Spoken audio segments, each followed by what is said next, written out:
Good evening, everyone. How are you? It's wonderful to welcome you to Judson Memorial Church. What a joy to see you. What a joy to have April in the house.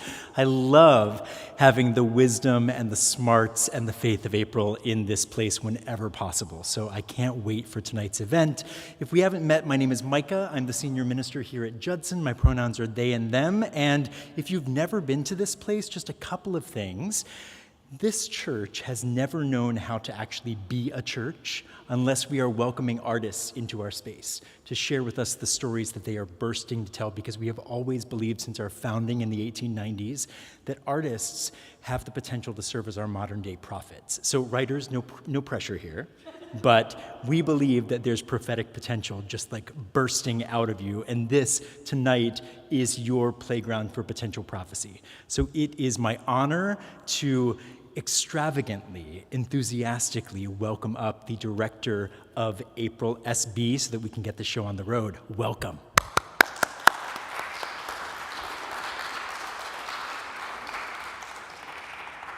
Thanks so much, Micah. It's always great to be in this space. I feel like I live upstate, but this feels like my home away from home in many kind of ways. If I lived here, I would actually go to church. I would actually be a church-going person, I think, if I lived here regularly. Next weekend is Pride Sunday, and this is a fantastic space. If you're looking for a church to go to on Sunday, especially for Pride Sunday, it's fantastic. The Queer Saints up here, there'll be an installation of another one of these queer saints. Leave the reveal for Sunday, but we'll go in the final panel back there, which is pretty fun.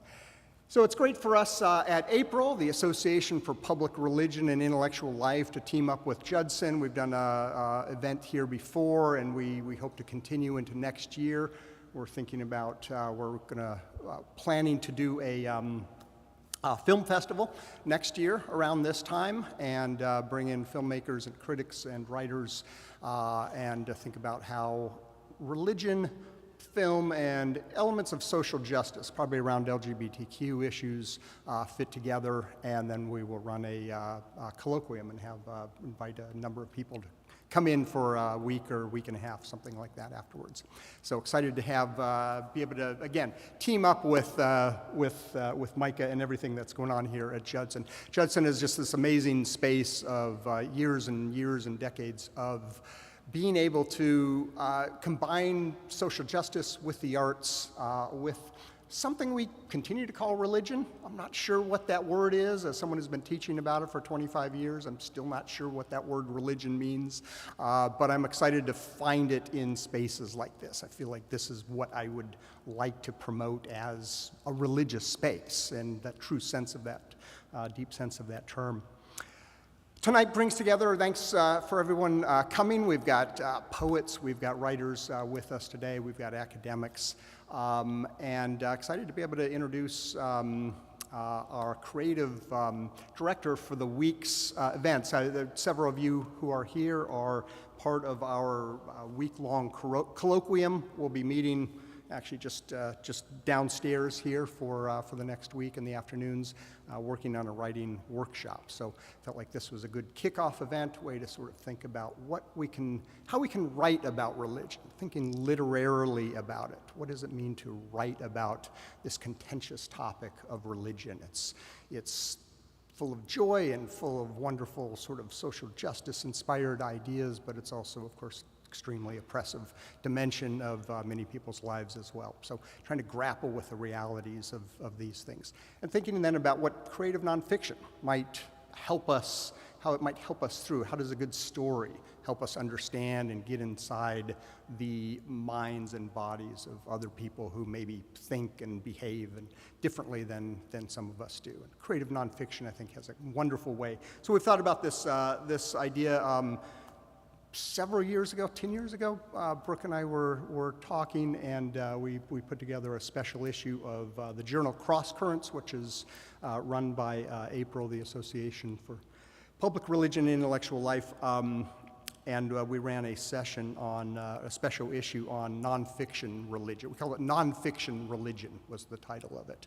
And this is kind of what we're trying to sort of think about. How is religion nonfiction? Right, which is kind of a reversal of, certainly it's got its wonderful fictions and its stories, but it's also full of nonfiction. So what does that difference mean? So with that, I will turn things over to Brooke, who will sort of be our MC for the rest of the evening. Brooke Walensky-Lanford she has a PhD from UNC Chapel Hill, a MFA from Columbia University in creative writing. She's taught creative writing, she's taught religious studies, she does miraculous things with other people's words and is a fantastic writer and editor herself. So really excited to have her with us tonight and be able to run us through the evening, and she will introduce our speakers. So thanks, Brooke.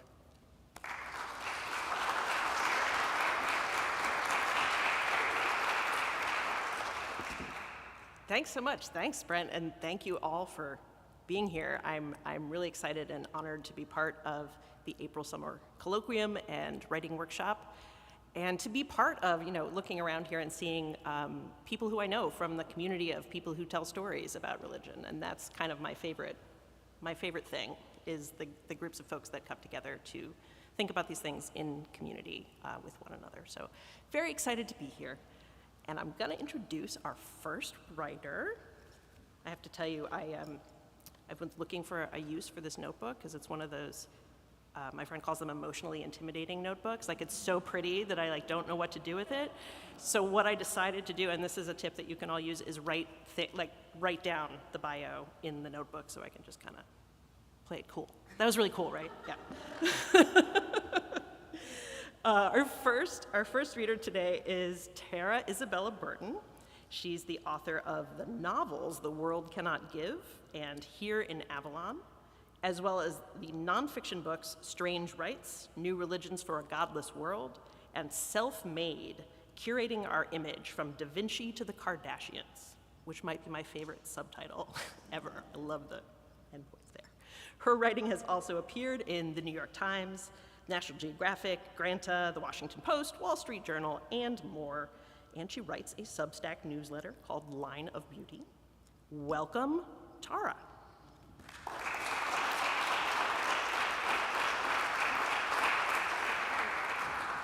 Well, thank you so much for having me. I'm so delighted to be here. Today I'm gonna read from how's this? Here we go.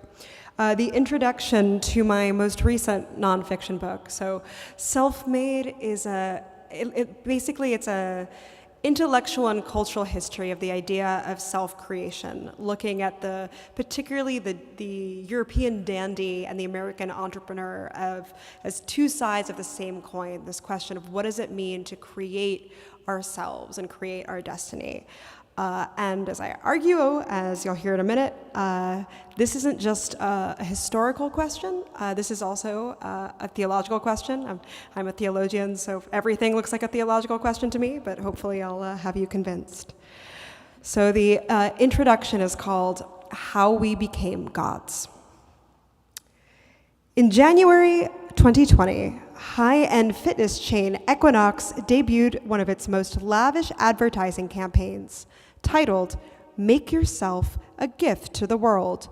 Produced by marketing studio Droga 5, the billboards and posters featured implausibly beautiful, artistically rendered young men and women evoking mythological demigods of ages past. In one poster, a powerful-looking woman easily lifts two men. I'm just going to get rid of the keyboard. That'll make that much faster. In one poster, a powerful-looking woman easily lifts two men, Samson style. In another, a shirtless man lies on a funeral pyre, attended by frenetic worshippers. According to Droga 5, the campaign is supposed to, quote, depict divine characters as God-like gifts to the world in moments and situations that reflect their self-worship as serving a larger purpose to humanity. The campaign's commercial takes this theme of divine self-obsession even further. retelling the story of Narcissus, the infamously beautiful Greek demigod who fell in love with his own reflection in a pond and subsequently drowned trying to reach him. The film turns the myth's moral warning on its head.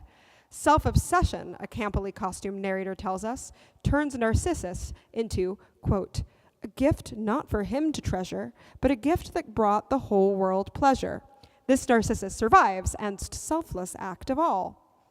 The message of the advertisements is clear. Join an Equinox gym where prices start at $250 a month and members are locked into year-long contracts, and you too can become God's gift to the world, or maybe even a kind of God yourself. We're targeting individuals dedicated to becoming the very best they can be, Equinox's chief marketer told one skeptical journalist. We believe that when you become the best version of yourself, you radiate outward and contribute more to the world around you. The ad campaign, like many of Equinox's high fashion-inspired commercials, is of course deliberately transgressive and more than a little tongue-in-cheek. But the worldview it represents, that shaping yourself through both muscular discipline and aesthetic creativity is the highest calling imaginable, is not limited to Equinox or even to the wider boutique wellness culture. Rather, the idea that we are self-makers is encoded into almost every aspect of contemporary Western life. We not only can, but should customize and create and curate every facet of our lives to reflect our inner truth. We are all enthralled to the seductive myth that we are supposed to become our best selves. In the economic sphere, we valorize self-made people. Entrepreneurs like Apple founder Steve Jobs and media mogul Oprah Winfrey rose from humble or deprived backgrounds to become billionaires or celebrities. These figures, our culture tells us, took control of their destinies through some combination of skill and good old-fashioned grit. Refusing to accept the circumstances into which they were born, they decided for themselves the lives they would lead. The narrator of the person who pulls themselves up by their bootstraps and who therefore deserves the fortune and fame they achieve is a foundational part of the capitalist American dream. This myth, in turn, has shaped how Americans, and those across the globe whose ideologies are shaped by American cultural hegemony, think about and legislate our wider economic system. But the fantasy of self-creation is also integral to our wider culture. We live, after all, in a social media-saturated era where more and more of our most notable celebrities are influencers. They present not only their work, but their meticulously curated personal lives for public consumption and private profit. Even those of us who aren't necessarily looking to land a brand partnership or to post sponsored content on our Instagram pages are likely to have encountered the need to create or cultivate our personal brands. More and more of us work to ensure that our social media presence reflects the way we want others to see us, whether we're using it for professional reasons, personal ones, or a mix of the two. Our cultural moment, in the contemporary English-speaking world at least, is one in which we are increasingly called to be self-creators, people who yearn not just to make ourselves a gift to the world, but to make ourselves, period. Our economic, cultural, and personal lives are suffused with the notion that we can and should transform ourselves into modern-day deities, simultaneously living works of art to be admired by others and ingeniously productive economic machines. After all, if we have ultimate control of over our own lives, why not use this to our advantage? At the core of this collective project of self-creation lies one vital assumption. We can find it everywhere now, from Equinox's clarion call to become divine narcissists, to the now ubiquitous life coaches and personal growth classes that claim that they can help us self-actualize or become who we really are. That assumption, that who we are deep down at our most fundamental level is what we most want to be. Our desires, our longings, our yearnings to become or to acquire or to be seen a certain way, these are the truest and most honest parts of ourselves. Where and how we were born, the names, expectations, and assumptions laid upon us by our parents, our communities, and our society at large are at best incidental to who we really are, at worst actively inimical to our personal development. It is only by looking inward, by investigating, cultivating, and curating our inner selves, that we can understand our fundamental purpose in this life and achieve the personal and professional goals we believe we were meant to achieve. Taken to its logical conclusion, this assumption means that we are most real when we present ourselves to the world as the people we most want to become. Our honest selves are the ones we choose and create. We can no longer tell where reality ends and artifice begins. Or, as one of history's most famous self-creators, the writer and consummate dandy Oscar Wilde put it, give a man a mask and he will tell you the truth from another point of view. From this perspective, self-making isn't just an act of creativity or even of industry. It's also an act of self-expression, of showing the world who we truly are by making the world see us as we want to be. Self-creation, in other words, is where artificiality and authenticity meet. The story of self-made is the story of how we got here. It is the story of some of modern history's most famous and eccentric self-makers, from Renaissance geniuses and Civil War abolitionists to Gilded Age capitalists and Warhol's factory girls. These luminaries didn't just transcend their origins or circumstances, they also charted a new path for others to do the same. But the history of self-making was also written by some of the modern era's most notorious charlatans, unscrupulous self-help gurus, con artists, and purveyors of what circus impresario P.T. Barnum called humbug.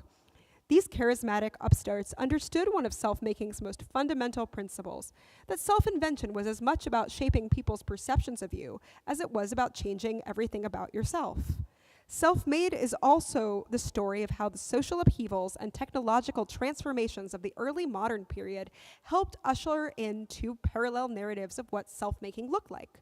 In one largely European narrative, self-making was something available to a very particular, very special kind of person, a natural aristocrat, which is to say not necessarily someone of high birth, but rather of graceful wit or bulging muscles or artistic creativity, could use his innate ability to determine his own life to set himself above the common bourgeois herd.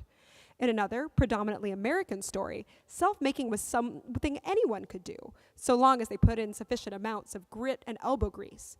Conversely, if they failed to do so, that meant they were lacking on an existential as well as pragmatic level. The two narratives, more similar than they might at first glance appear, converged in the 20th century with the rise of Hollywood and a new image of what mass market startup, simultaneously innate and self-taught, could look like.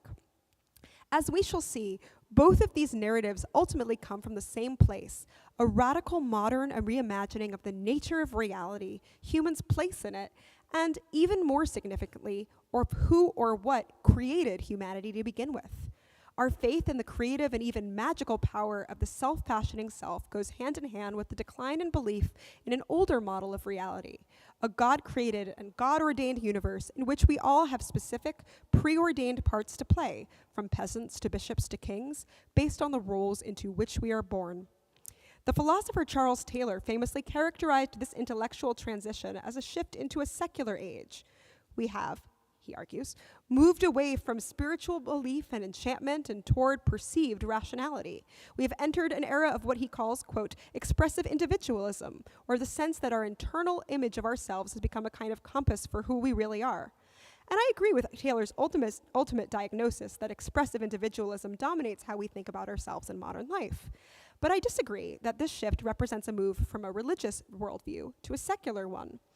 Rather, I believe that we have not so much done away with the belief in the divine as we have relocated it. We have turned our backs on the idea of a creator God out there and instead placed God within us, more specifically within the numinous force of our own desires. Our obsession with self-creation is also an obsession that we have the power that we once believed God did, to remake ourselves and remake our realities, not in the image of God, but in the image of who we want to be.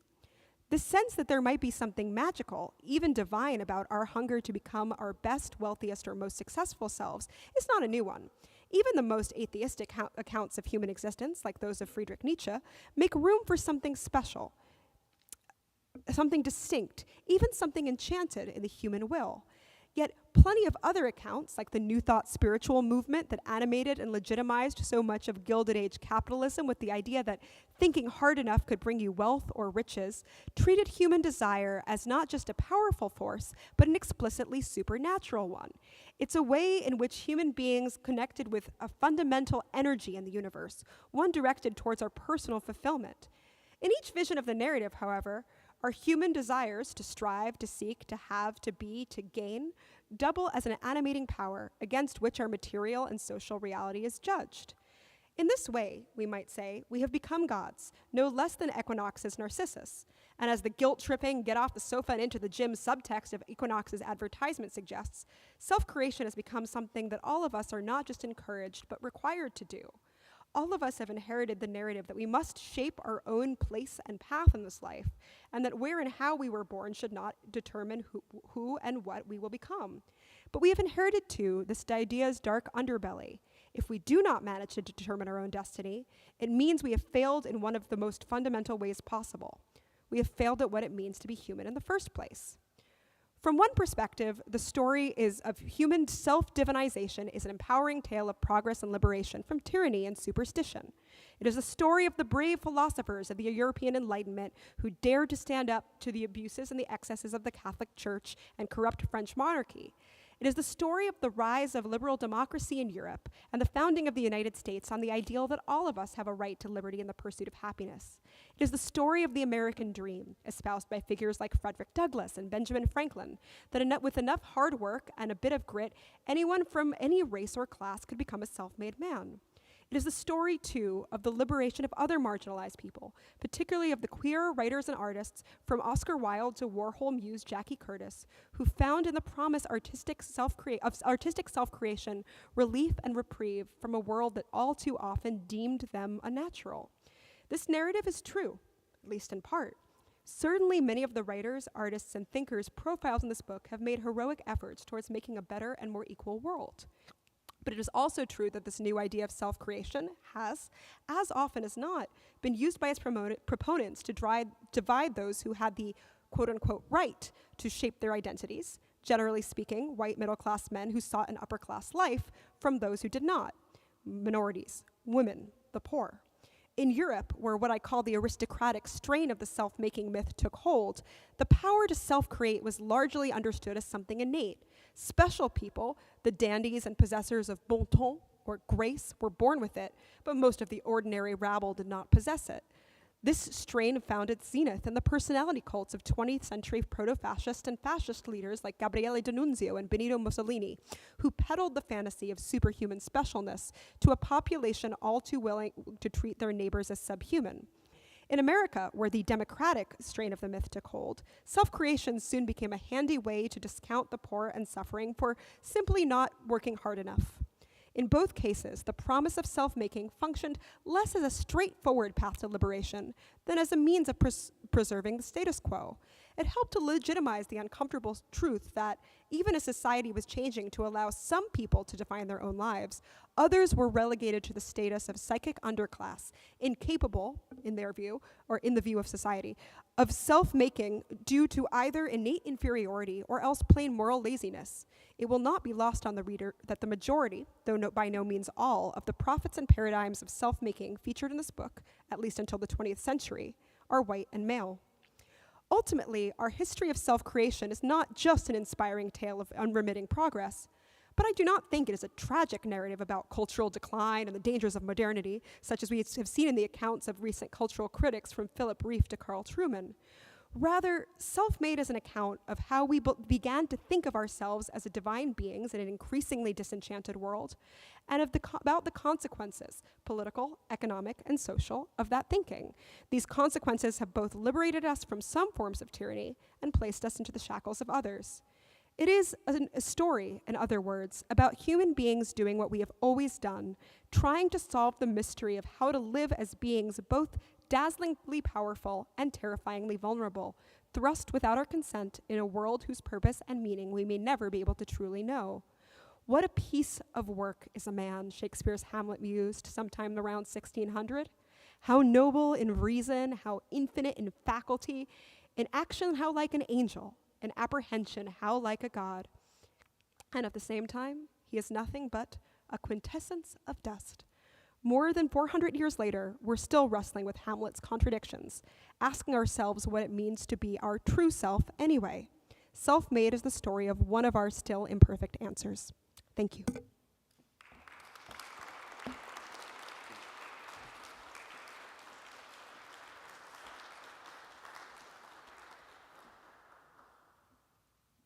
Thank you, Tara. That was wonderful.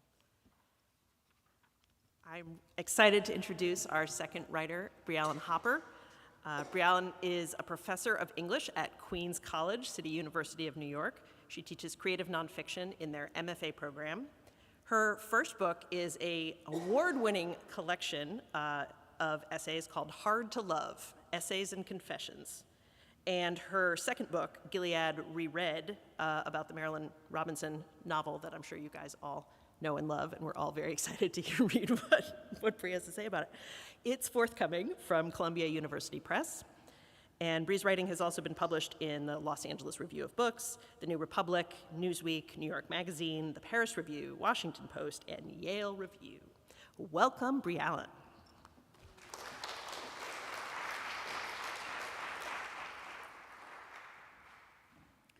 Thanks so much, Brooke, and thanks, Brent, and thanks, Judson. It's just wonderful to be here and to get the chance to talk with all of you tonight. So I'm going to read some of an essay in progress. It's called A Tale of Two Graduations. Some people cry at weddings. I cry at graduations. Maybe it's because many of the weddings I go to are more of a party celebrating the romantic status quo than a dramatic transition from one phase to another, the commencement of a whole new life. Or maybe it's because marriage seems less permanent than education. Divorces happen all the time, but a degree is forever.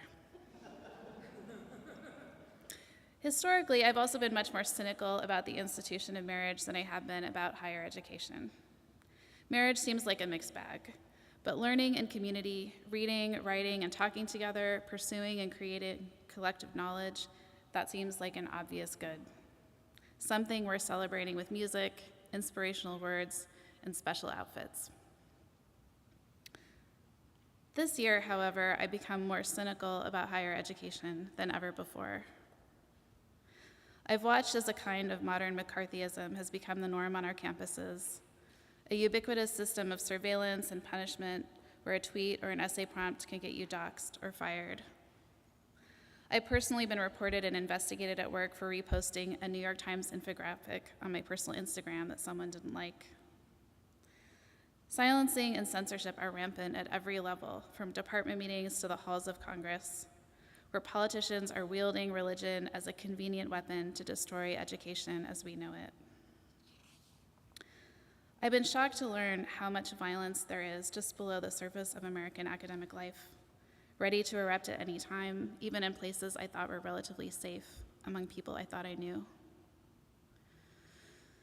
A few months ago, I watched in astonishment as one of my colleagues screamed at a group of students wearing hijabs, "Go live in a Muslim country." But the straw that broke me was when the university I work for called the cops on its students and workers and subjected them to injury, arrest, punishment, and possibly prison. This rush to violence was not an anomaly. It has become the default response to campus dissent. As American bombs have destroyed universities on the other side of the world, we have become a nation of Kent states and Jackson states waiting to happen, our purpose lost in a fog of tear gas. How do we come back from this? On a national and institutional level, I'm not sure we can. But on a local level, on a personal level, at least in the short term, it turns out that something that can restore strength and purpose is some ad hoc, unsanctioned, semi-illicit religious ritual. I'm talking about a people's graduation. A people's graduation, as many of you know, is an unofficial ceremony for students who are excluded from and/or boycotting their official graduation ceremony. I attended 2 people's graduations this spring, one for Columbia, where I used to be an adjunct, and one for CUNY, the City University of New York, where I work full-time. In many ways, the schools are opposites. An Ivy League school with a multi-billion-dollar endowment versus an under-resourced public school held together with duct tape and prayer. The average annual income of a Columbia student's family is over $150,000. Most CUNY students have a family income of $30,000 or less. I loved both people's graduations. In their contrasts, they dramatize the expansive range of religious ritual in New York City and the pervasiveness of the sacred in this year's campus protests. The Columbia People's graduation was held at the largest church in North America, the Cathedral of St. John the Divine, a beautiful bastion of Gothic architecture and WASP wealth. CUNY's People's graduation, on the other hand, was held by the basketball court at St. Nicholas Park in Harlem, in front of a weathered chain-link fence. Columbia's People's graduation started and finished promptly on white people's time. The students at CUNY's graduation had just started setting things up when I arrived at the official start time, and when I left 4 hours later, the celebration was still going strong. Columbia students were welcomed by the dean of the cathedral with additional reflections from a minister, a rabbi, it sounds like a joke, and a Muslim former student activist. There were no clergy at CUNY's graduation, but at one point a student sang a call to prayer, and other students knelt and prayed on the asphalt using protest banners as prayer mats.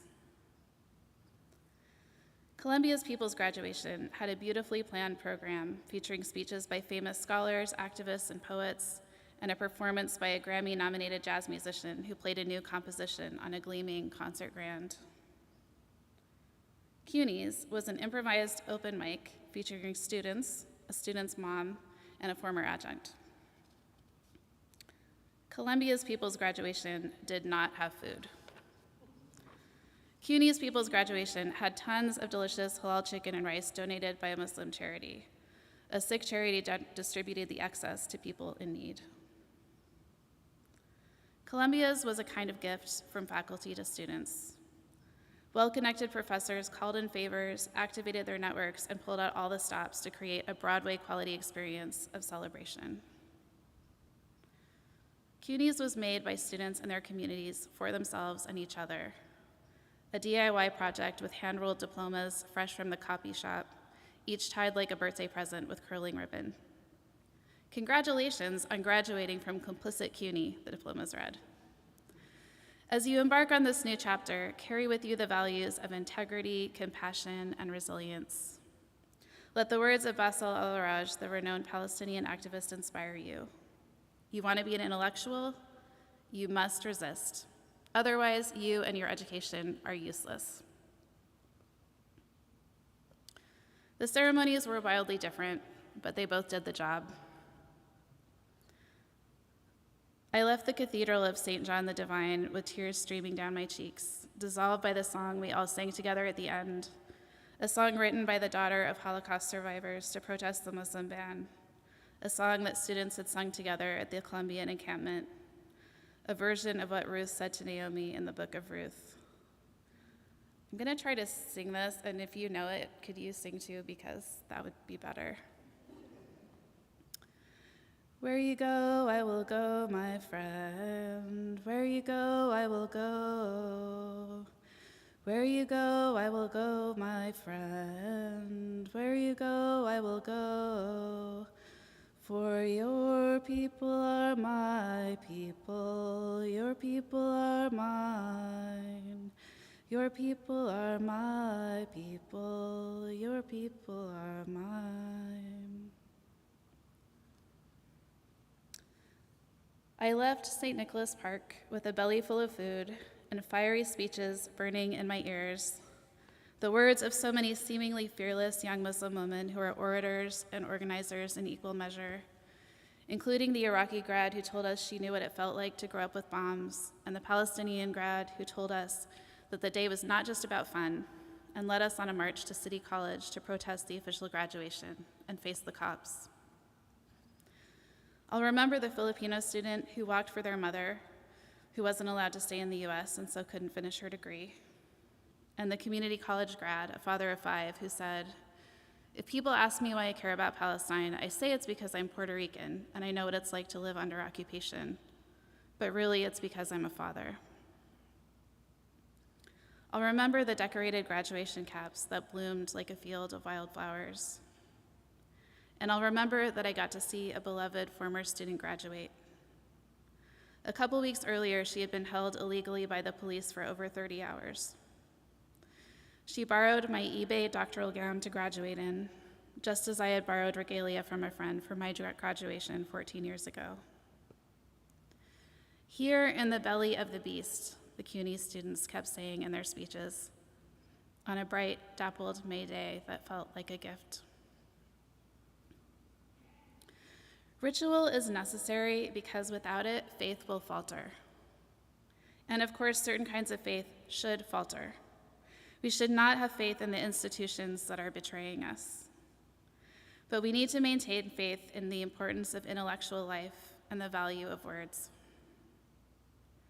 It's hard to know how to proceed as a writer in a world where words are so risky and where anything you say can and will be used against you. But the people's graduations reminded me that losing faith in complicit institutions can open up space for new forms of spiritual expression and new kinds of collective creativity. In the weeks since I attended them, I've been thinking about what we can do to sustain each other and others during this time and in the probably darker days ahead of us. What new forms of intellectual and literary life can we create together in response to the devastation of the moment? What can we make with and for each other? I feel like these are questions you'll probably be talking about a lot this week. I'll keep pondering these questions until the answers become more clear. And in the meantime, I'll continue to participate in the rituals of protest, to hang homemade banners on chain link fences, to accept hospitality offered on paper plates, to share whatever symbolic blessing I can, and to learn to tend anger like a fire. Thanks.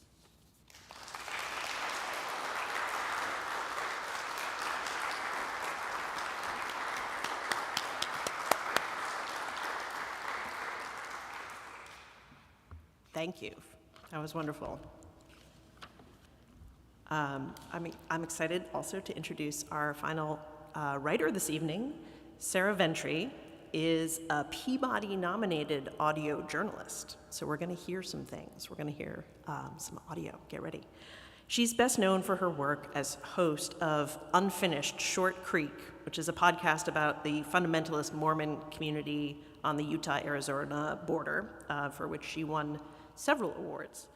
And she's the reporter, writer, and managing producer for Witnessed Mystic Mother, which is about a tantric temple considered a spiritual home for some and an illegal brothel by others. She's produced for NPR, PBS, Gimlet, Vox, Crooked Media, and The Moth, among many other places, and we're excited to have her here. Welcome, Sarah.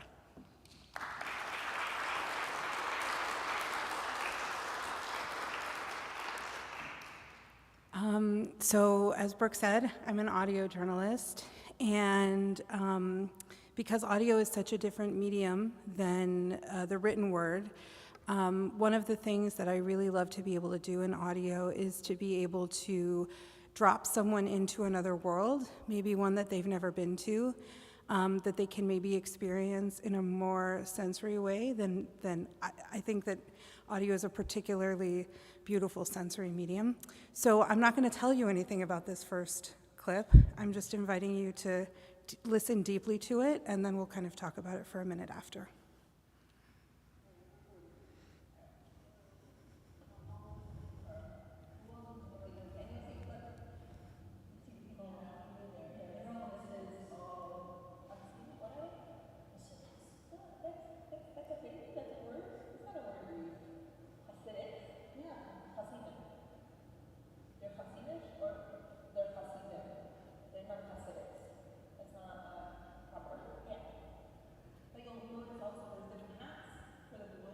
And that signifies different sects, or if somebody is like rabbinic, like comes from a rabbinical family.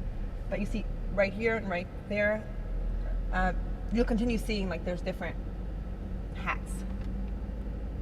And like people that wear white shirts, people that don't. If you do a close-up on it, you can see that. Yeah, you'll have to like kind of. That one is more velvety and that one's... It's not. That also has like a slit in the middle, and that one is flat.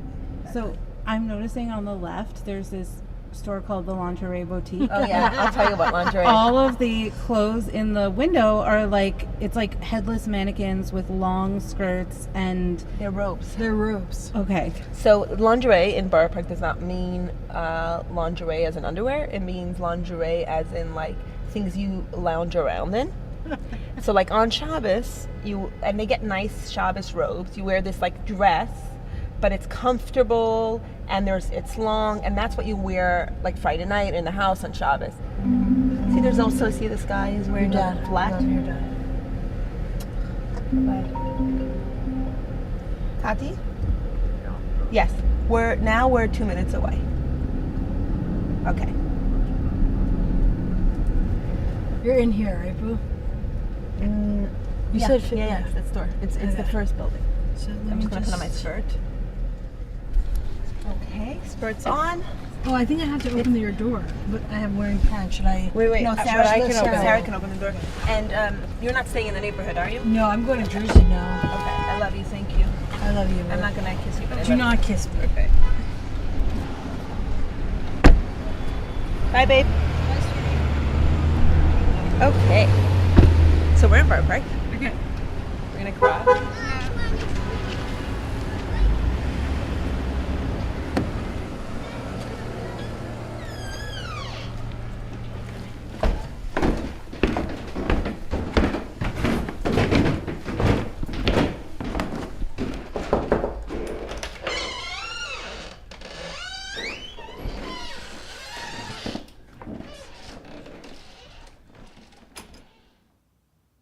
Okay. So I'm curious to know if you have a sense maybe of where we are or what's going on or how many people are there or who the people are, how they're related to each other. You can answer any or all of those things or none. You don't have to raise your hand. You can also just shout it out. Close, not Crown Heights, but you're very close. Huh? Very closer, but not South Williamsburg. No, we're still in Brooklyn. We're in Borough Park. So she says it at one point. It's a little hard to hear, but she says, okay, we're in Borough Park. This is Borough Park. So we're in Borough Park, Brooklyn. And can you tell what's going on? Two people driving in a car. And who are the two people and what are they to each other? She says, do not kiss me. You better not kiss me. They're girlfriends.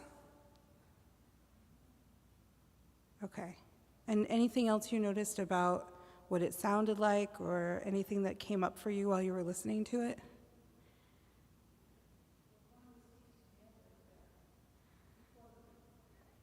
Yeah. One was saying, oh, they're Hasidics, and the other was like, no, it's Hasidim or Hasidish. Yeah.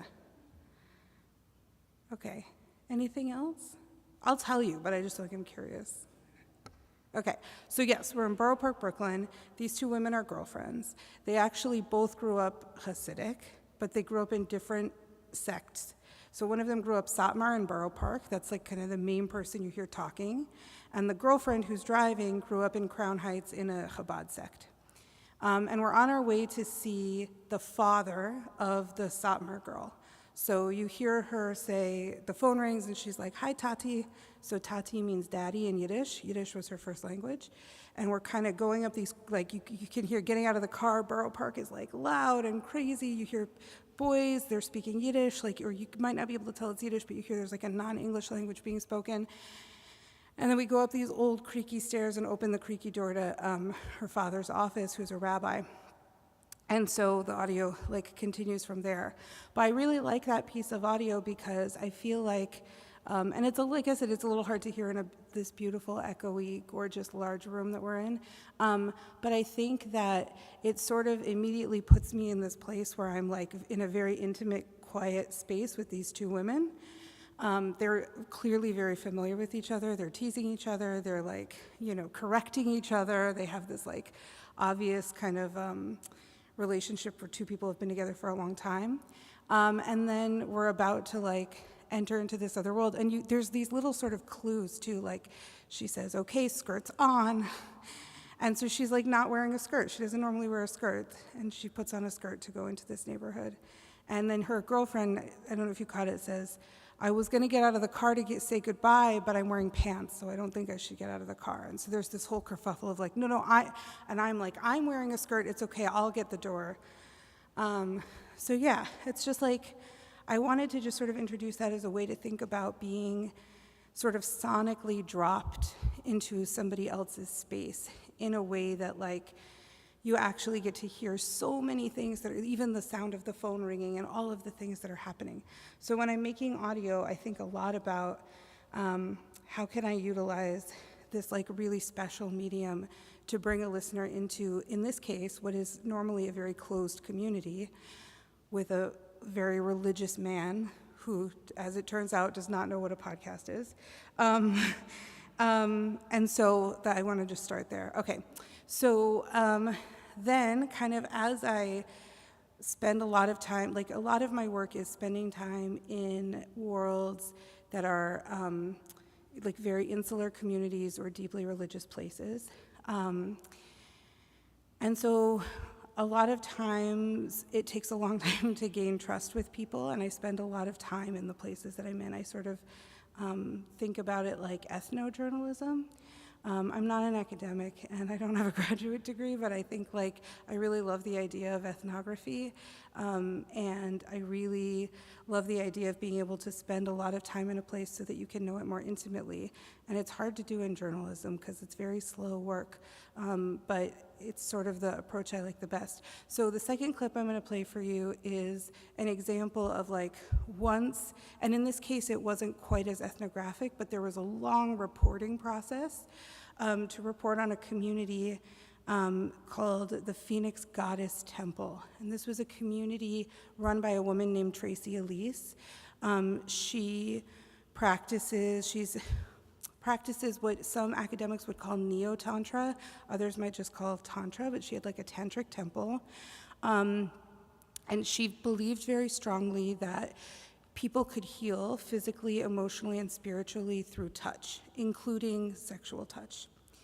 So she ran this temple in Phoenix, and people who wanted to come experience this healing were called seekers, and they would come to the temple and have maybe a 1 or a 2 or a 3 hour session with a goddess who was a practitioner at the temple. And at the end of their session, they were invited to leave a cash donation to the temple for the healing that they had experienced. And the Phoenix Police Department said, this is prostitution. People are leaving cash in exchange for being touched sexually. That's illegal. So there was this big raid. The Phoenix Police Department, they went undercover and they arrested like 36 people. It was one of the largest prostitution busts in Arizona state history. And everyone who was arrested pled out. They pled guilty, so their case didn't go to trial, except Tracy Elise, the leader of the temple, the mystic mother of the temple. She went to trial, and she really saw this not only as fighting for herself, but for fighting for something much bigger than herself. And so I want to play for you a clip of what maybe after having gathered some reporting, what sort of, how I might present this kind of very complicated and otherwise technical, academic-y, nerdy, difficult to understand information about church and state and the sincerity clause and things like that to a broad audience.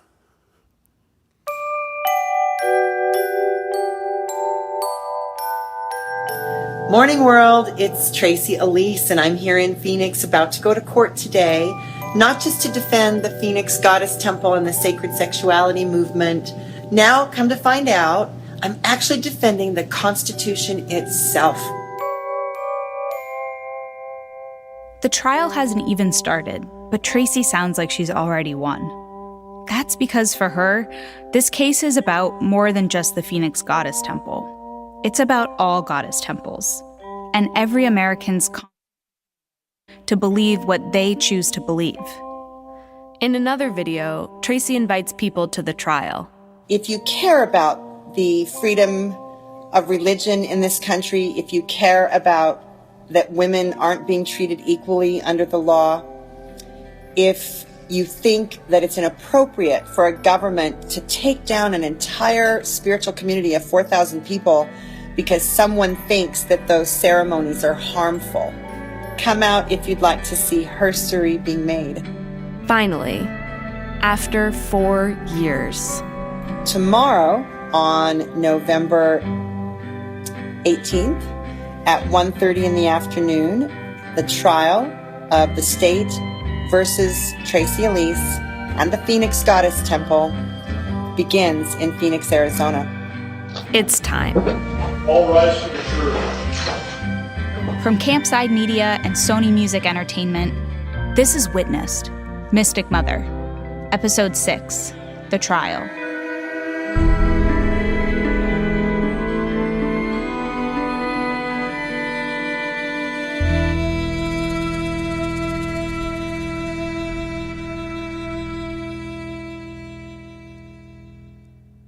So that's sort of an example of like a story that I think is a really important story to be told, but when people hear about it, like this story in particular was quite spicy, but I think that when people hear like, I want to talk about a court case where people are fighting for religious freedom and what a sincerely held belief is, they're like, nobody wants to listen to that.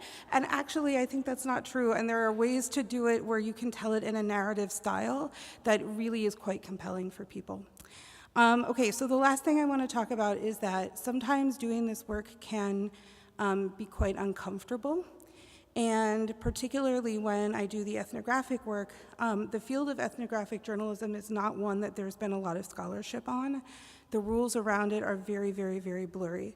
It's somewhere between traditional journalism, documentary, and academia, and those all have very different ethical approaches to how you work with sources or subjects or the people that you're working with, who you're working for, who your audience is, and they all sort of approach them very differently. And as a freelancer, I don't have one particular editor that I report to who can like help guide me through it. So I do feel a bit like I'm in a no man's land. And I just want to play for you a couple pieces of tape where really uncomfortable things happen, because I think people don't talk about them enough. So let's play the first one. I want to make sure that, let's see, Norma Richter, this is Sarah Ventry. I want to make sure I have your permission to record and that it's okay to broadcast it in a podcast from Stitcher and Critical Frequency. Yes, it's okay, as long as it's all positive. I cannot promise that. Oh, dang. I can promise my absolute goal is to be as respectful as possible, but I cannot promise it will be positive. You still good? We're okay. Okay, all right. So that is a woman who's FLDS, who's part of the Fundamentalist Church of Jesus Christ of Latter-day Saints. It's a polygamous Mormon community on the Utah-Arizona border. The prophet of that community is Warren Jeffs. Warren Jeffs is in prison for sexually assaulting minors. And traditionally, the FLDS community has been very, very hesitant to speak to media because their story is quite sensationalized in media. So having said that, and also giving you a heads up that the next clip is going to discuss sexual assault, so please keep that in mind, and if you need to leave, that's totally okay. It's only about 2 minutes. There was a source that I really wanted to talk to. He's an FLDS man, and at the time he was the mayor of the community of this city, Colorado City, Arizona. So he's a person in position of power. He's an FLDS man. He's an active member of the FLDS Church. He was not legally, but informally accused of marrying 2 underage girls and still maintain loyalty to Warren Jeffs. And in order to interview him, I had to spend a lot of time with him off the record so that he felt comfortable with me. And then we sat down to do an interview, and I had to ask him the horrible, awkward question that I knew I had to ask, and he probably knew I had to ask, but we both pretended like I didn't have to ask. And then it was just so painfully cringe, so go ahead. Warren Jeffs has had a lot of lies told about him. I have known him very, very well. I have never known him to tell a dirty joke. I have never known him to speak lightly about sacred things.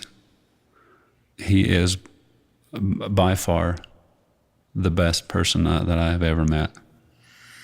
So, I mean, we know that Warren Jeffs is in prison for raping children. So I'm just wondering, like, I just want to clarify that you believe that did not happen.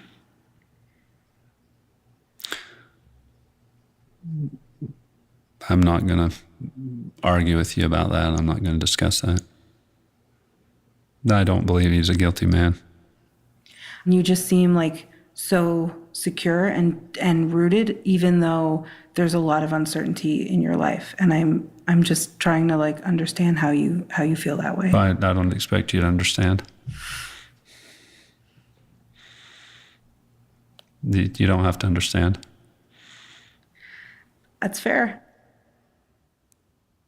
So listening back to this, it's uncomfortable to hear some parts of my interviews with Joseph and Norma. I feel like I didn't push back enough when it came to talking about Warren Jeffs and his abuses. Of course, I believe Warren Jeffs is guilty and that he should be held accountable. But Short Creek is a community that was founded on faith and is rooted in deep, sometimes unquestioning belief in the prophet. So to really understand Short Creek, I wanted to understand why Joseph and Norma believe what they do, which meant getting to know them, not just as FLDS believers, but as people. And that took some time. Joseph and I had 3 off-the-record conversations that each lasted 2 or 3 hours before he agreed to let me hit record. And in the course of getting to know Joseph and Norma, we actually got along. Joseph and I talked about faith, family, culture, and Bruce Springsteen. He made dad jokes. I got to know some of Norma's family, and I really enjoyed talking with her about her work as a speech therapist and her kids' latest accomplishments.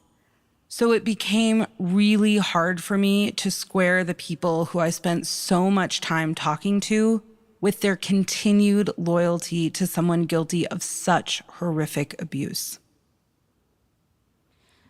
So I know that's like a weird one to end on. I don't have any strong answers about it. I think I want to just raise the idea that sometimes this work is quite uncomfortable, and there's no, in some cases, there's no guidebook for how to approach it. And so my approach for now, until I figure out a better way, is to be transparent and try to be transparent with my sources and also with my audience, and to have this, like, let you hear this awkward moment where you can hear me freaking out and my voice tensing up, and you can hear this like horrible pause, which was actually cut down. It was even longer than that in real life.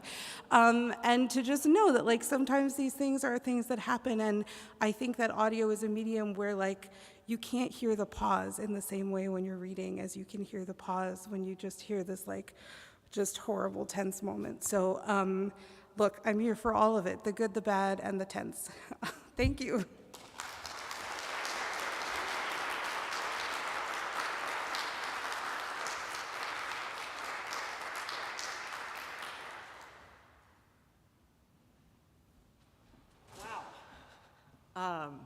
I don't know about you guys, but I have like all kinds of thoughts and questions running around in my head from hearing all 3 of you think out loud and share with us your work.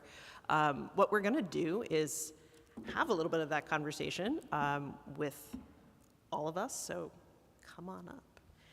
And I think what I'll do is sort of ask a very broad general question of all of you guys and then open it up. I don't know how we want to do this with mics for the audience or mics for us, but or where you want me to be. So thinking about this event as the kickoff for the April Summer Colloquium, which this year is going to be a writing workshop with 6 wonderful fellows who are all in the audience. Yay, wonderful fellows. I've been thinking about the week that we're going to spend together, thinking about writing and thinking about writing about religion and thinking about how do we do this. It sort of happens that all 6 folks are people with scholarly backgrounds, which wasn't necessarily like a sure thing given April's sort of interdisciplinary or God, I almost said interspecies, but you know, scholars and non-scholars together.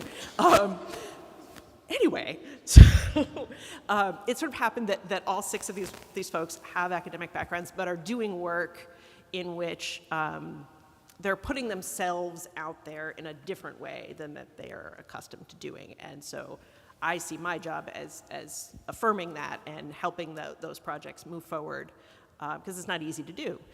So going into this evening, not knowing what any of these three writers were actually going to, well, know what some of them were going to do. I didn't know what all of them were going to do.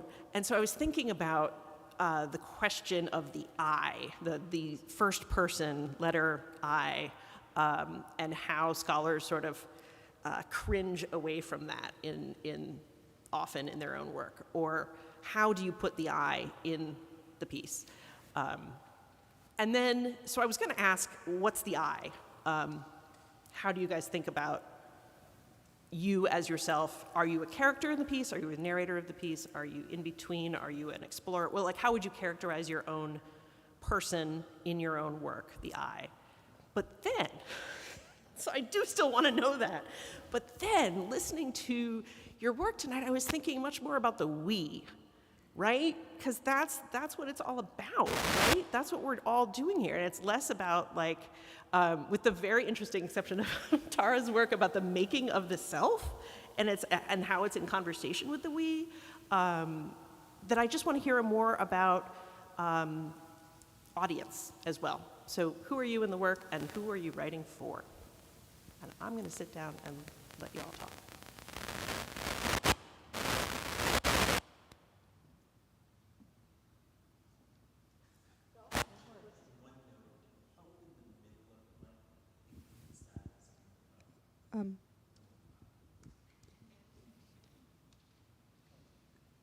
Okay, I guess it's me. So as I shared with you, this piece is a work in progress. So I would actually, if you have constructive criticism or suggestions about how to write the I or we in this piece, I would love to hear them.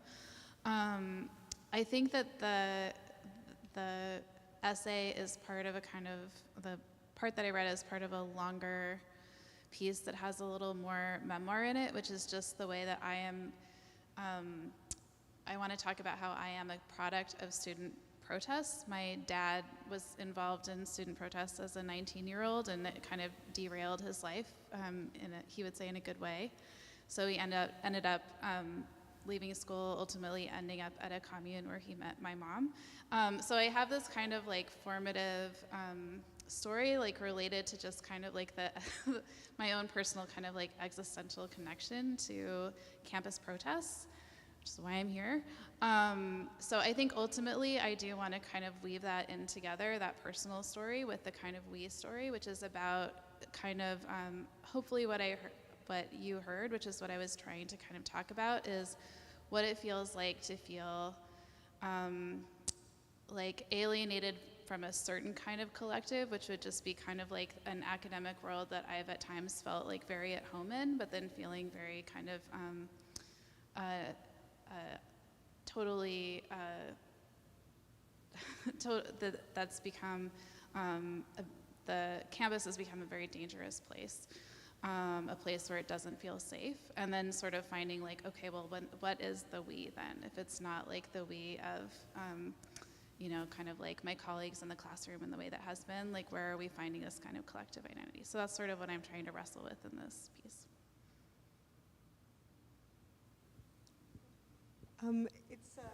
It's funny to, there we go, one of the interesting things about writing a book about self-creation is it made me very, very wary of putting myself in pieces.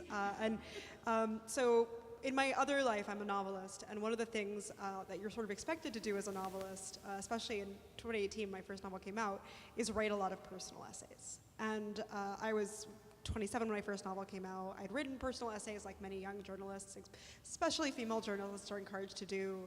And I remember feeling this incredible pressure of what my life and my personal life being for public consumption in a particular way that made me absolutely allergic to it.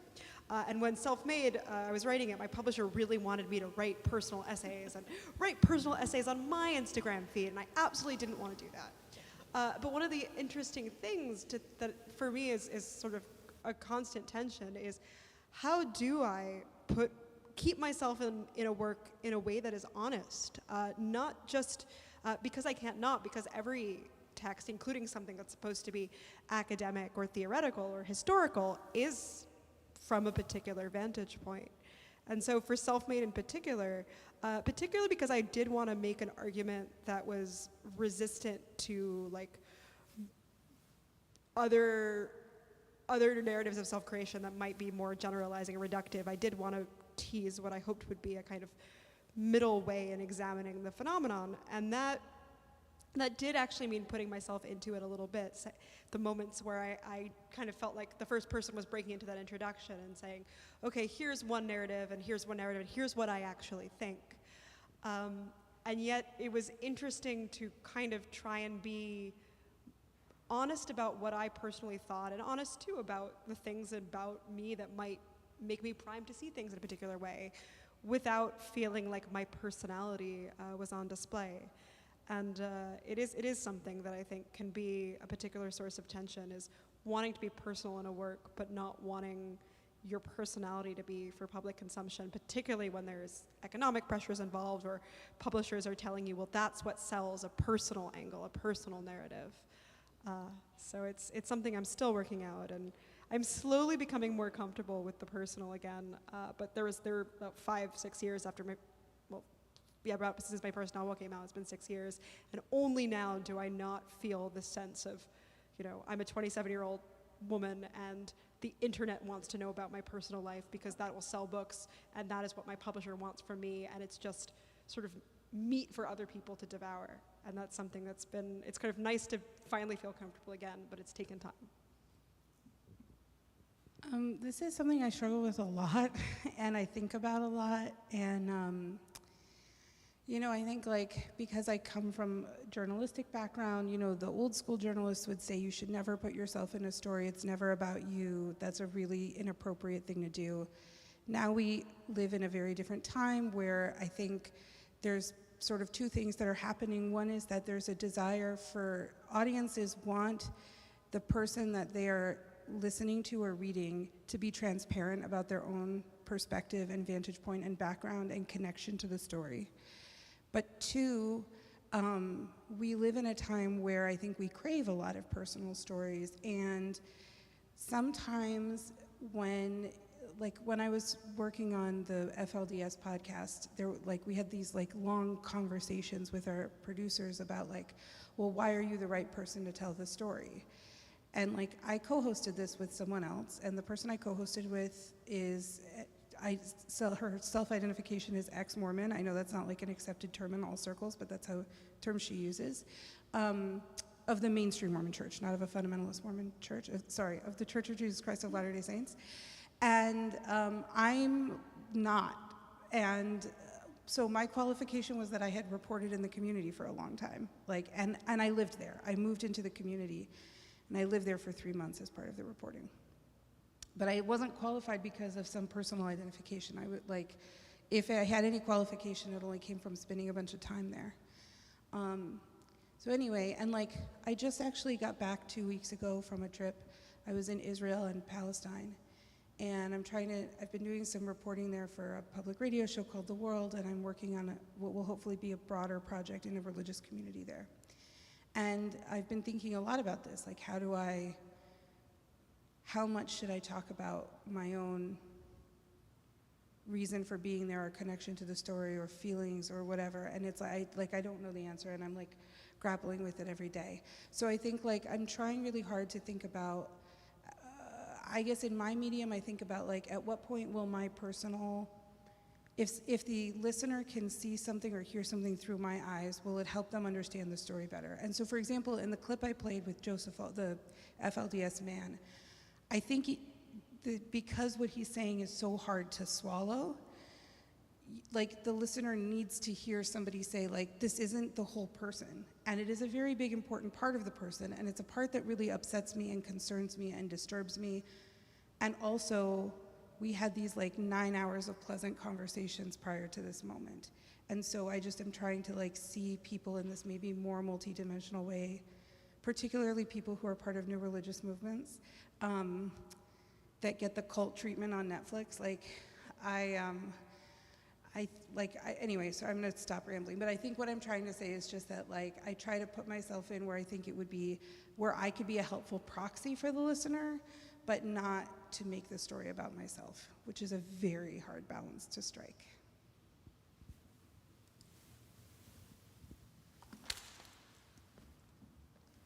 Yes, absolutely, and I'll amen to all of those things.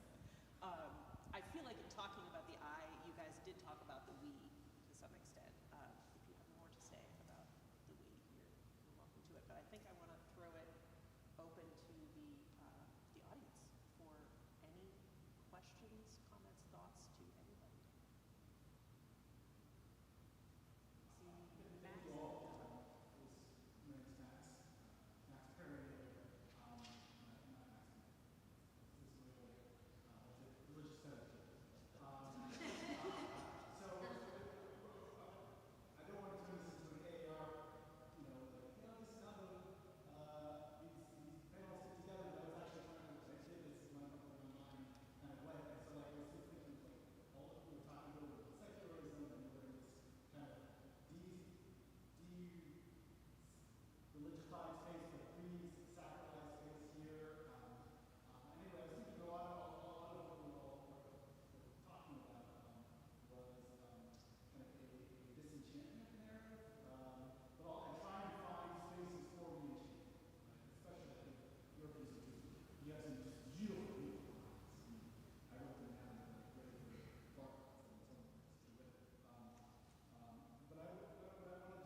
Bree Allen.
I mean,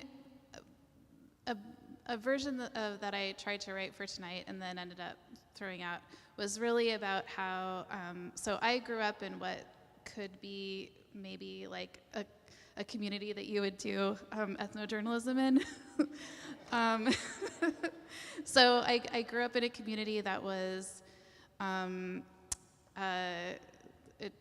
of like a counterculture community where it's ridiculous, but kind of like the most rebellious thing that like I could ever do would be to the way to get me cast out or whatever was to like go to grad school at Princeton, So it was like I grew up in a community that was deeply, deeply suspicious of the secular world, deeply suspicious of higher education, especially for women, or at least secular higher education, saw campuses as like a place of,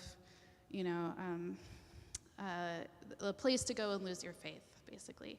And so my weird falling away narrative, or my narrative was to kind of like leave that very, very restricted tradition that I grew up in, kind of like countercultural and extremely wary of higher education, and then to kind of like follow an academic path and feel like I found my home. Like this is like a place where I can be, I trust the values of this place. Like I believe in the, there's a part of me that really believes in like the diversity narrative and like different people come together and we all are in a classroom and we talk. And I think, and like we have shared values around like freedom of speech and like mutual respect and the right to protest or whatever.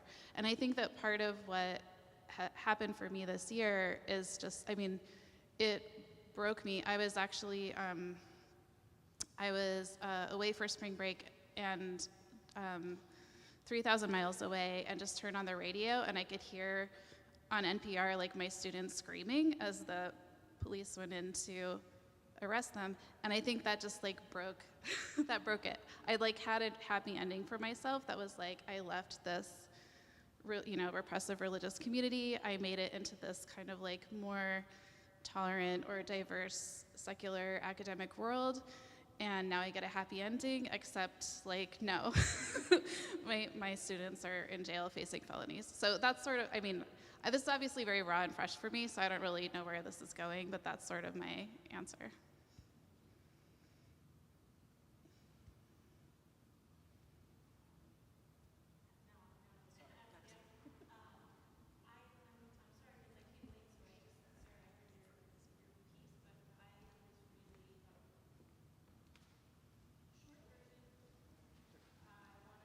About awkward silences, because I'm a poet, but I also teach journalism, and so it's, obviously something journalists use is just to let the silence be there and not fill it for the other person. So I wanted to say as a comment to how you spoke about the awkward silence, I thought it was a great use of silence, and the fact that you said it was longer even than what you were playing for us.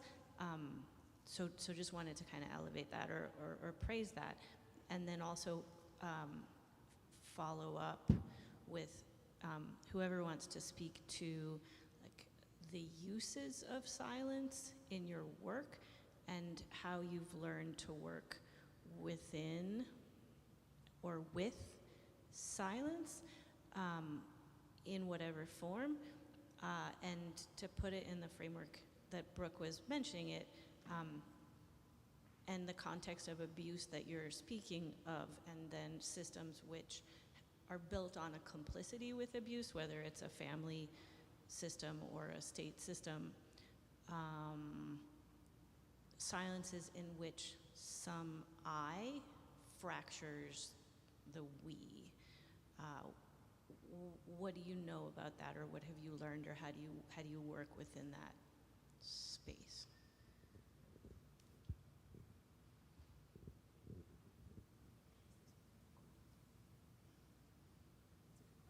Is this event being recorded? It is. Okay. We have an awkward silence.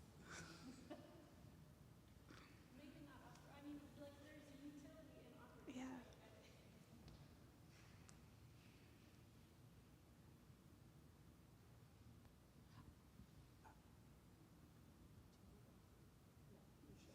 Okay. I think about it a ton because it's like I can use it both as like a technique, like as you said. So the thing they teach you, like when I very first started working at like NPR years and years ago, was they were like, when you're interviewing someone, ask one question, not 10, ask one question and then shut up. And just wait for the person to answer it. And if you ask a difficult question, or you think maybe there's a little more there that the person hasn't said, if you just don't say anything, people will naturally try to fill the silence. And so if you can handle the awkwardness, you will reap these rewards. So it's like, I use it to my advantage as a technique. I can also use it to like convey things like that I think just did so much work that I could never have possibly articulated. And then I also think, I guess it depends on like how you think about silence, but if you think about silence as the absence of information also,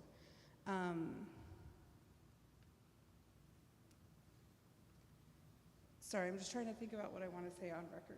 So I think that so sometimes when I go to a community that might not be a mainstream community, this is just like a for instance, then if a person instinctively knows what they instinctively know and what they instinctively don't know, tells you a lot about sort of what their day-to-day is like and what the sort of mundane aspects of their life are like that I think are actually very important for trying to get to know someone. So okay, if you visited if you were doing an ethnography of a high school here in New York, and then you ask 10 of the kids in the class to drive you somewhere, and maybe 8 of the kids can't drive. It's because they take public transportation, right? It's indicative of the way they live their life. So I think when I think about what information people know or don't know, do people in this FLDS community know what kind of social services are available to them that they should be able to get just because they're citizens of the United States? They might or might not know it, and that is indicative of that is a huge messy, complicated backstory about why they may not know that, because they have distrust of the government, because the government has raided their community many different times in their current generational memory, and they're taught to not trust the government. And for good reason. So anyway, I'm sorry, I feel so confused about how to talk, but I guess I try to think about silence as space, silence as absence of information, silence as indicative of other information, and then also there's this thing that audio journalists do that actually is one of my favorite things to do that makes everybody really uncomfortable, but you have to record 30 to 45 seconds of sound in the quiet room when you're done interviewing somebody for production purposes. And if I can, I like to do it while the person I've interviewed is still in the room.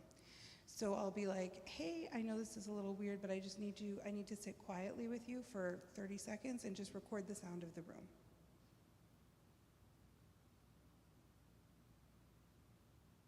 And if you sit for long enough, you begin to notice the sounds of the room. And you also have this kind of meditative moment at the end with this person that you've just shared this very personal experience with. And I think there's something very beautiful about that. And artistically, there's also this kind of interesting thing where the room will sound different even when it's quiet if there's more or less people in it. So by virtue of you being in the room, you change the sound of the room, and I think there's something quite beautiful about that. So I don't know that that affects my work so much, but I do think about it a lot.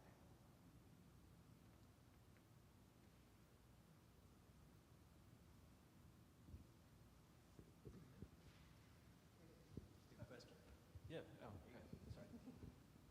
I mean, one of the things that interested me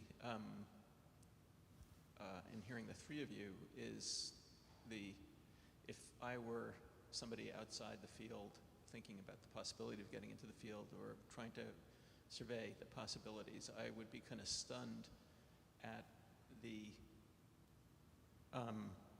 different varieties of coming at this stuff from, is it Tara? Tara Isabel? Tara's fine. Okay, Tara. I mean, from what you read, which was at a distance, right? I mean, big ideas in a way that might be actually more consistent with some of the stuff that you read if you're an academic. I don't know for sure. To what Sarah was doing, which struck me as so deeply granular. This is the most granular stuff I think I've ever heard. I find it, it's kind of exciting to think that the field actually admits to that, which is not to in any way, dismiss what you did. You just happen to sort of fall in the middle of this arc I'm making here. That the field admits to, this kind of diversity, and that you can, and that also within what Tara was talking about, which was appeared to be in some ways sort of the end of religion as we know it, that because of the society that we live in, you can also be so deeply embedded in perhaps a more traditional understanding of faith, but it kind of a deep psychological of the traditional understanding. I just thought it was an amazing display by all three of you, and thank you.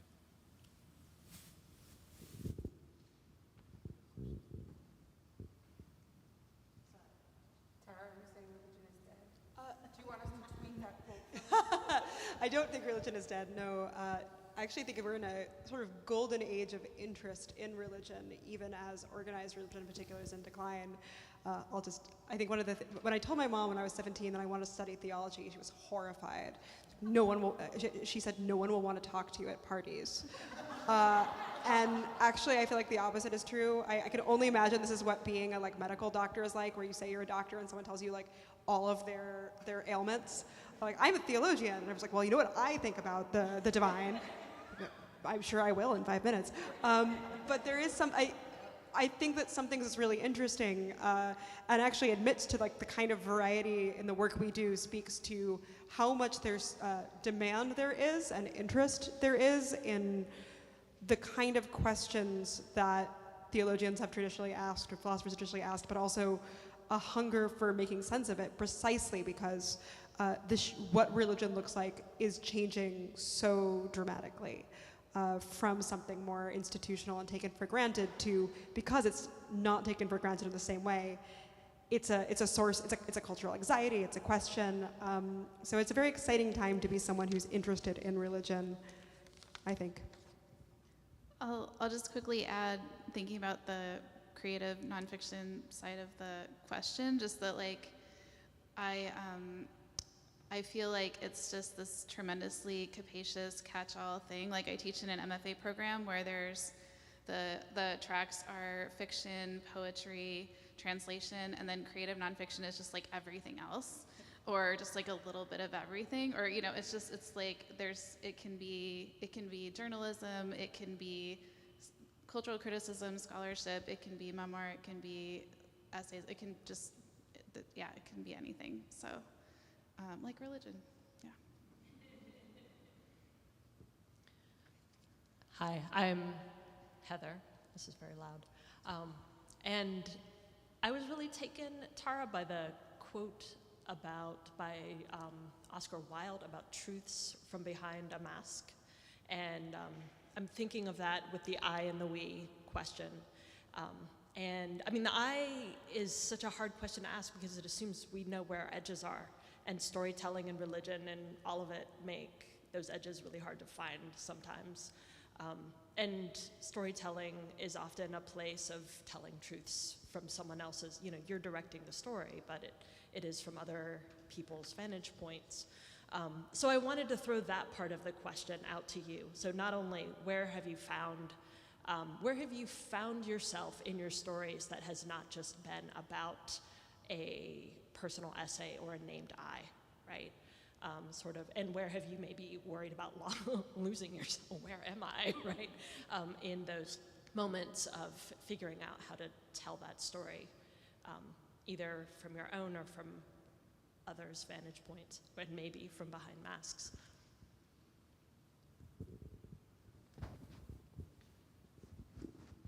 I mean, in my case, one of the things that is interesting, so I write both fiction and nonfiction, and I originally often would think of projects as being very, very discreet.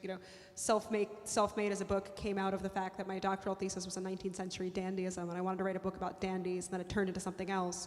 But I do think that it's become increasingly clear, both as a novelist, as a nonfiction writer, and even as a historian, that I have obsessions. And you kind of have to do any kind of research in anything. For me, whatever part of me was interested in 19th century dandyism when I was in my early 20s, and let's be facing when I was 13, and really liked Oscar Wilde, and the question of sort of what makes us us and what part of performance is real. I think there's a temptation if you're a nonfiction writer, it's like those one weird trick at ads you see on Facebook, this one weird idea explains the entire world, and it happens to be my personal niche interest. How convenient. And I think that there's a balance in thinking that something that you're obsessed with is important enough to want to write it in a book that other people will read. you kind of have to have some level of intellectual conviction, probably a certain level of arrogance to think that your obsession is important. But at the same time, I don't know any other way to write fiction or nonfiction than from the things that obsess you, because you're spending your life doing it, and it's hard to do that for anything less than the questions that are unanswered within you. And so I think, for me at least, even the nonfiction is autobiographical in the sense that these questions are personal to me. I wrestle with them, and I can say that I have no more personal clarity on the matter, having written a book on it, than I did before. So I don't, but I think that it's always sort of vital to recognize that kind of affective or personal element, even in the theoretical or the sweeping or the historical, because there are so many different lenses with which to look on the world, and the question of why this one is always a personal question.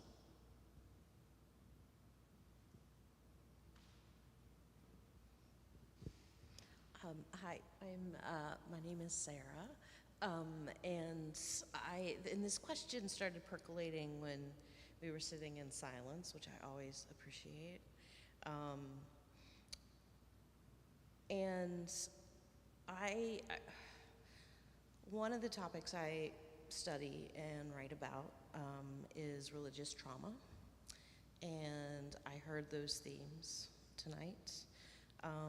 Also, in thinking about self-made individuals on their Instagram, I've learned so much about religious trauma because of social media, that people craft an entire persona as a survivor, and some of them, in fact most of them, have just been through the shit, and they're amazing on social media. In fact, there was a book just written about women who, through social media, have been holding perpetrators accountable and holding their churches accountable. And so it's interesting to think about what self-made can do. I mean, I've seen these incredible things happen within survivor communities. And so one of the things I think about a lot is writing with trauma and writing through trauma. And I certainly heard that brief from you tonight. And so I guess I would like some advice. Because anyone who works on trauma, I think even, if we think it's at a distance, like it gets into you. And so how do you, and then it gets back to this question of the I and the we. And that, because part of, especially with religious trauma, so much of that is about boundaries that weren't in place that should have been. So there's so much here to, I think, work through. So anyway, these are questions that are coming up for me. So I'd love to hear how those questions might be relevant to you in your work.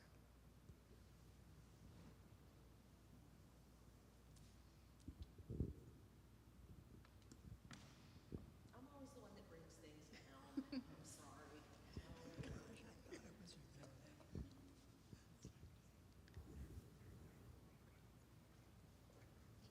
I think you kind of spoke to this, talking about trauma as a kind of inspiration for self-fashioning on social media, but I definitely feel like trauma is a really good writing motivation. I feel like a lot of times, just like trauma and compulsive writing go together, and so I guess I am trying to think about, like, it's always the relationship between thinking about writing that you do for yourself and your own self-understanding and your own healing, or making sense of your life for yourself, versus like how does that translate with what gets shared, or like how you shape it or work with it for a broader audience. So I think that's something that I think about a lot it comes up in a lot of the pieces that I do in different ways. I kind of feel like I never fully figure it out, but it's kind of like a really live question for me. I suppose I'll answer this sort of as from the fiction side rather than the nonfiction side, despite the title of the event, just because I think that it's where my more personal writing is.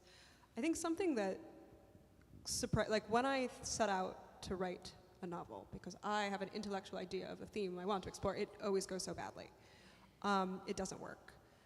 And when I start writing fiction from a place of not, because I have an image in my head I can't get out of, or I have an idea, or I'm sitting somewhere and I just have a scene or a character, or again an obsession, but not with kind of propositional content. Often those are the seeds of a novel in a good way.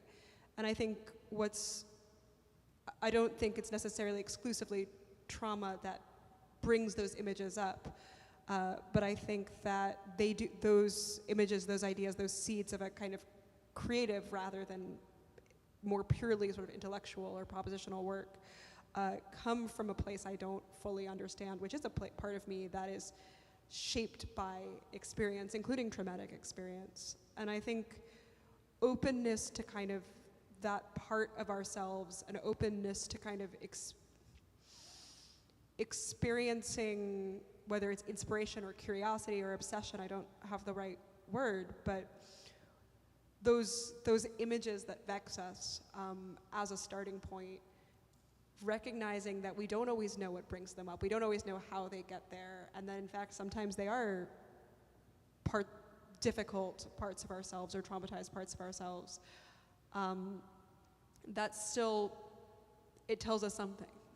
So for me at least, I think writing through or with trauma is a process of listening to images, listening to images, running with the images that come into my head, running with the moments, later thinking about them, thinking about what does this mean, or thematically, how does this get incorporated into something, but being open to the starting point, being from the subconscious, as it were.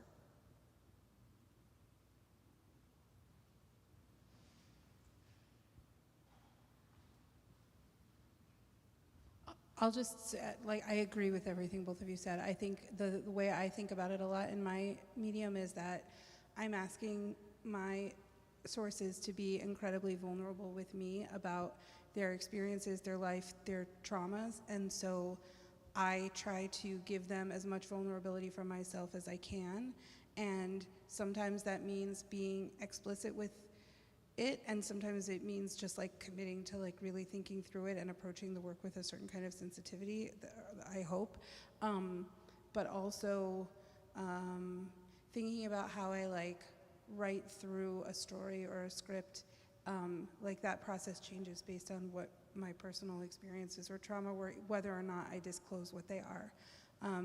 So I say this sort of in the last episode of Short Creek, but when I was 17, my mom ran away from home and joined this guy that she thought was a shaman and was in a polygamous relationship with him. And when I tell people that, they're like, oh, that's why you, and I'm like, I don't know, is it? Maybe, but also I hang out with Branch Davidians and my mom was not part of that group. So I don't, I think I just but then I did sort of have this moment where I got really emotional, where I was talking to an FLDS woman whose mother left her. And then I was just oh, we're both these two wounded children whose mothers left us. And it was sort of for different reasons, but they both wanted to be part of this religious community that we couldn't identify with. And for her, the stakes were way higher. It was totally, totally different. But I just try to be okay, I have to bring my own vulnerabilities into this, but also sometimes not everybody needs to know all that because it's not my story. So I don't know. I try to bring myself and be present and also not make it too much about me. But I always think I don't strike the right balance.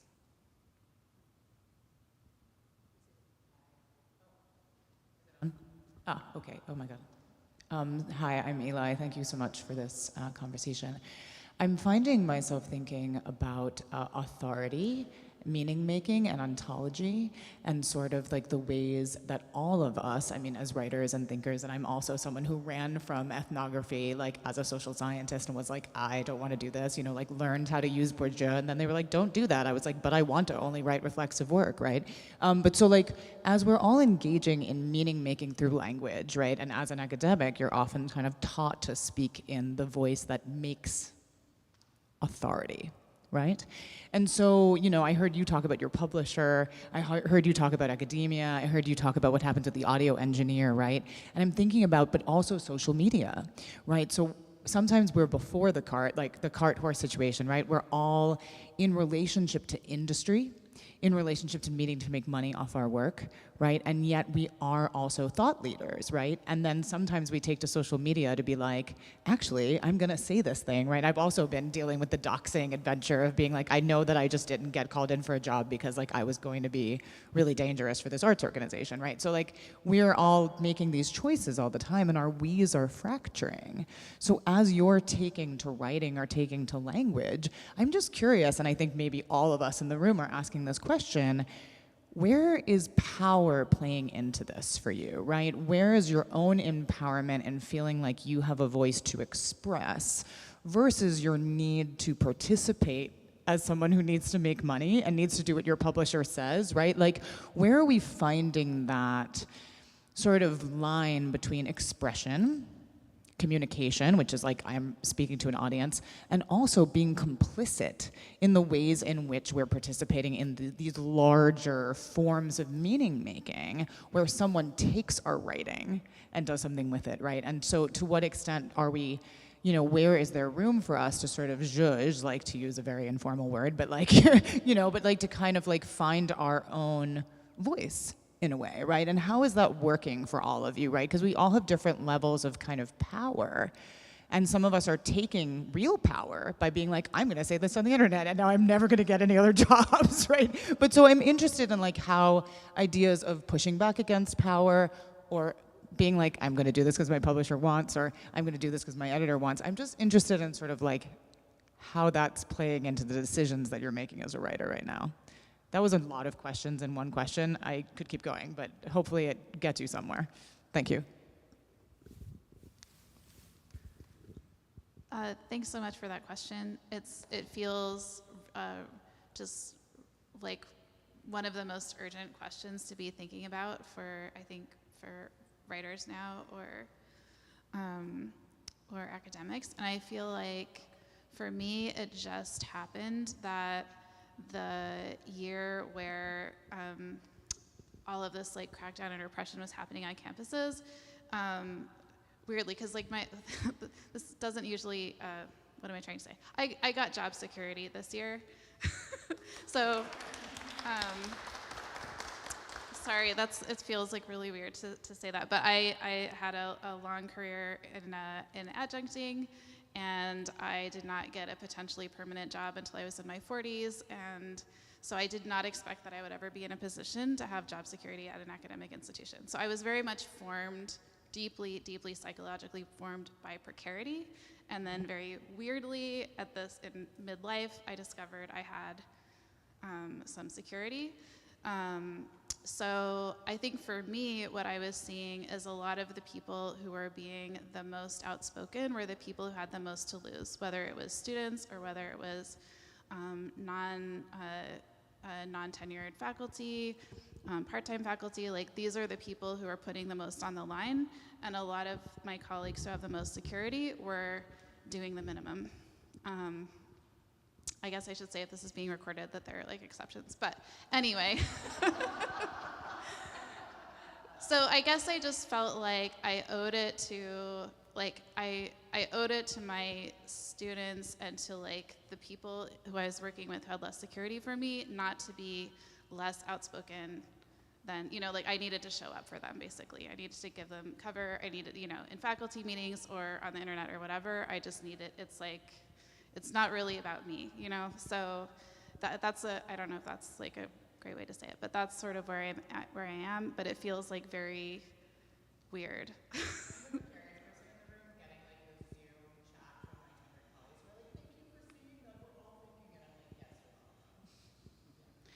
No, it's weird to feel it. I was definitely raised in a context where I was not supposed to speak or put myself forward. That's not really natural for me, but also it just seems like what I have to do now, so there it is. I think we are at time here. We need to clean up here and head out. I want to thank everyone again for Bree and Tara and Sarah and Brooke. Thank you all for presenting fantastic work tonight. And also want to invite everyone here is invited. We have an after party at KGB Bar down on 4th Street. It's about a 10-minute walk from here. Welcome to come and continue conversation there. So encourage you all to come over to KGB Bar after this. But let's give a round of applause to everyone.